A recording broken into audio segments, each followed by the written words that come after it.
बलात्कार के आरोप में 20 साल की सजा काट रहे डेरा सच्चा सौदा प्रमुख गुरमीत राम रहीम एक बार फिर जेल से बाहर आ गए हैं। उनको 21 दिनों की फरलो मिली है। बताया जा रहा है कि फरलो अवधि के दौरान राम रहीम उत्तर प्रदेश के बागपत जिले में बरनावा आश्रम में रहेंगे। ऐसे में सवाल पैदा होता है कि फरलो और पैरोल में क्या अंतर है। क्या कैदियों का जेल से बाहर बिताया गया समय उनकी सजा में गिना जाता है? यही जानेंगे इस वीडियो में। नमस्कार, मेरा नाम है रिया शर्मा और आप देख रहे हैं टीवी 9 डिजिटल।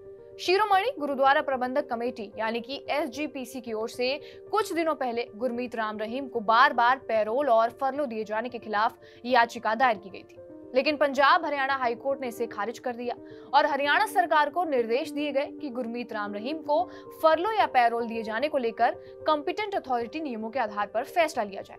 फरलो और पैरोल दोनों में सजा काट रहे कैदियों को जेल से बाहर जाने की परमिशन मिलती है, लेकिन इन दोनों के बीच अंतर होता है। Delhi high court legal service committee की रिपोर्ट के मुताबिक पैरोल में कैदी को थोड़े दिनों के लिए अस्थायी रूप से छोड़ा जाता है। इसका मकसद ये होता है कि कैदी अपने परिवार और समुदाय के साथ सामाजिक रूप से जुड़ा या फिर जुड़ी रह सके। फरलो पाने के लिए कैदी को जेल में कुछ साल बिताने पड़ते हैं। अगर उसका बिहेवियर यानी कि व्यवहार अच्छा रहता है और वो जेल में अनुशासन बनाए रखता है तो उसे कम समय के लिए छोड़ा जाता है। फरलो उस कैदी को दी जा सकती है जिसे 5 साल से ज्यादा सालों के लिए सख्त सजा दी गई हो और वो दोष सिद्धि के बाद 3 साल की सजा काट चुका है।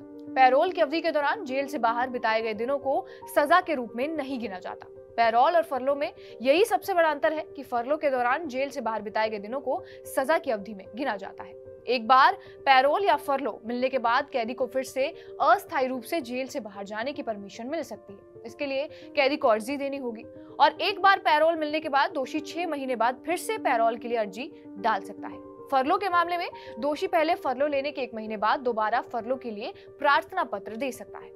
हालांकि आपातकालीन मामलों में पैरोल लेने के लिए 6 महीने के अंदर ही दोबारा पैरोल ली जा सकती है और आपातकालीन परिस्थिति में दोषी की पत्नी द्वारा बच्चे को जन्म देना, किसी पारिवारिक सदस्य की मौत या फिर गंभीर बीमारी और बच्चों का विवाह शामिल है। यदि प्रशासन पैरोल या फरलो के विषय में कोई निर्णय नहीं लेता है तो कैदी प्रशासन के आदेश को चुनौती दे सकता है और अगर प्रशासन पैरोल का प्रार्थना पत्र मिल जाने के बाद उस पर 4 हफ्ते में कोई भी फैसला नहीं लेता तो कैदी उसको चुनौती दे सकता है।